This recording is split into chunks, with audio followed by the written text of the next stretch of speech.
आज हम पढ़ेंगे प्रबंध को एक पेशे के रूप में। पेशा क्या होता है? प्रोफेशन जो है, इंग्लिश में इसको कहते हैं व्हाट इज प्रोफेशन। पेशा जो है एक ऐसा व्यवसाय जिसके अंतर्गत विशिष्ट ज्ञान और कौशल की आवश्यकता होती है, उसे हम पेशा कहते हैं। तो क्या प्रबंध भी पेशा है? तो सभी प्रकार के संगठन जो क्रियाओं का प्रबंध जो है वो आवश्यक है। आपके लिए ये भी अवलोकन किया होगा आपने कि संगठनों को उनका प्रबंध करने के लिए कुछ विशिष्ट योग्यताएं और अनुभव की आवश्यकता होती है। जैसे पेशे में विशिष्ट अनुभव और योग्यता की आवश्यकता होती है।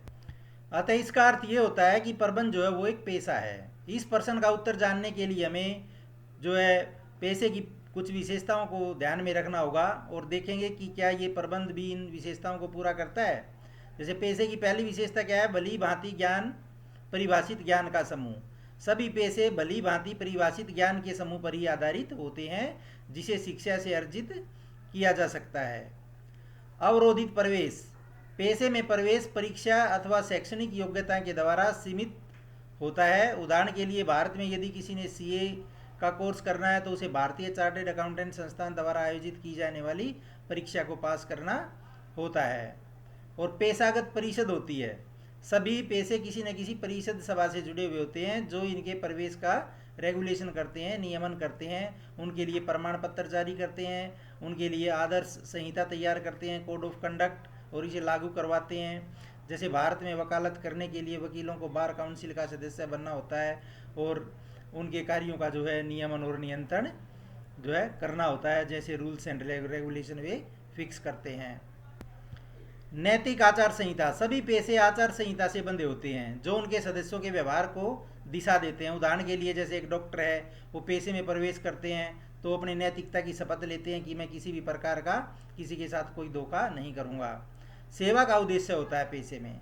तो पेशे का मूल उद्देश्य निष्ठा एवं प्रतिबद्धता है तथा अपने ग्राहकों के हितों को साधना होता है। एक वकील जैसे सुनिश्चित करता है कि उसका जो मुवक्किल है उसे न्याय मिले, और एक डॉक्टर भी ये सुनिश्चित करता है कि उसका पेशेंट जो है वो सही प्रकार से ठीक होकर घर जाए। तो प्रबंध पेशे के सिद्धांतों को पूरी तरह से तो पूरा नहीं करता, वैसे इसकी कुछ विशेषताएं हैं जो निम्न है। जैसे पूरे विश्व में प्रबंध विशेष रूप से एक संकाय के रूप में विकसित हो चुका है। यह विज्ञान के व्यवस्थित समूह पर आधारित है जिसके को जो है भली भांति परिभाषित जो है परिभाषित सिद्धांत है ये, जो व्यवसाय की विभिन्न स्थितियों पर आधारित होता है। इसका ज्ञान विभिन्न विद्यालयों में, यूनिवर्सिटीज में, पेशेवर संस्थाओं में, पुस्तकों और पत्रिकाओं के माध्यम से अर्जित किया जा सकता है। प्रबंध को विषय के विभिन्न संस्थानों में पढ़ाया जाता है। आईआईएम वगैरह संस्थान होती हैं, जैसे डॉक्टरी का कोर्स करने के लिए संस्थान होते हैं, मेडिकल कॉलेजेस होते हैं, वकालत के लिए लॉ वगैरह होती है। ऐसे ही जैसे सीए बनने के लिए, अकाउंटेंट बनने के लिए अलग अलग कोर्सेज होते हैं और अलग से उनकी परीक्षा होती है जो कि विद्यार्थियों को पास करनी होती है।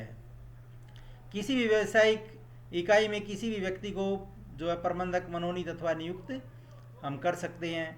व्यक्ति को की जो है कोई भी शैक्षणिक योग्यता हो उसे प्रबंधक हम कह सकते हैं। चिकित्सा कानून के पेशे में डॉक्टर अथवा वकील के पास जो वैध डिग्री होनी चाहिए, लेकिन आजकल ऐसा नहीं है। प्रबंधक रखने के लिए भी एमबीए वगैरह की डिग्री जो है वो ज़रूरी होती है।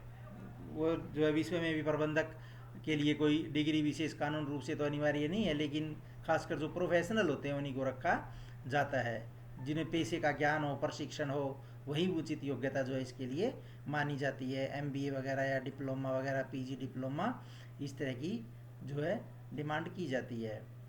भारत में प्रबंध में लगे प्रबंधकों के कई संगठन हैं, जैसे ऑल इंडिया मैनेजमेंट एसोसिएशन, जिसने अपने सदस्यों के कार्यों के नियमन के लिए आचार संहिता बनाई है। लेकिन प्रबंधक के ऊपर इस प्रकार के संगठनों का सदस्य बनने के लिए दबाव नहीं होता और न ही उनकी कोई वैधानिक मान्यता होती है, जैसे डॉक्टरी और वकालत में होती है। प्रबंध का मूल उद्देश्य संगठन को अपने उद्देश्यों की प्राप्ति में सहायता करना है। ये उद्देश्य अधिकतम लाभ कमाना हो सकता है, फिर अस्पताल में सेवा करना हो सकता है। वैसे प्रबंध का जो है अधिकतम लाभ कमाना उद्देश्य सही नहीं है तथा यह तेजी से बदल रहा है। इसलिए यदि किसी संगठन के पास एक अच्छे प्रबंधक की टीम है जो अक्षमतावान एवं प्रभावी है, तो वह स्वयं वही उचित मूल्य पर गुणवत्तापूर्वक उत्पाद प्रबंध उपलब्ध करा के समाज की सेवा कर रहा है।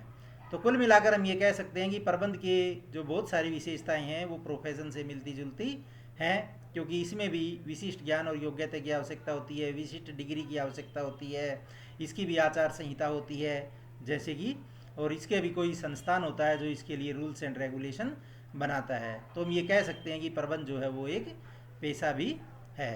तो उम्मीद है दोस्तों आपको हमारा ये वीडियो काफ़ी पसंद आया होगा, इसलिए हमारे चैनल को शेयर, सब्सक्राइब और लाइक कीजिए ताकि आगे आने वाली नई वीडियोज़ की नोटिफिकेशन समय समय पर आपको मिलती रहे। धन्यवाद।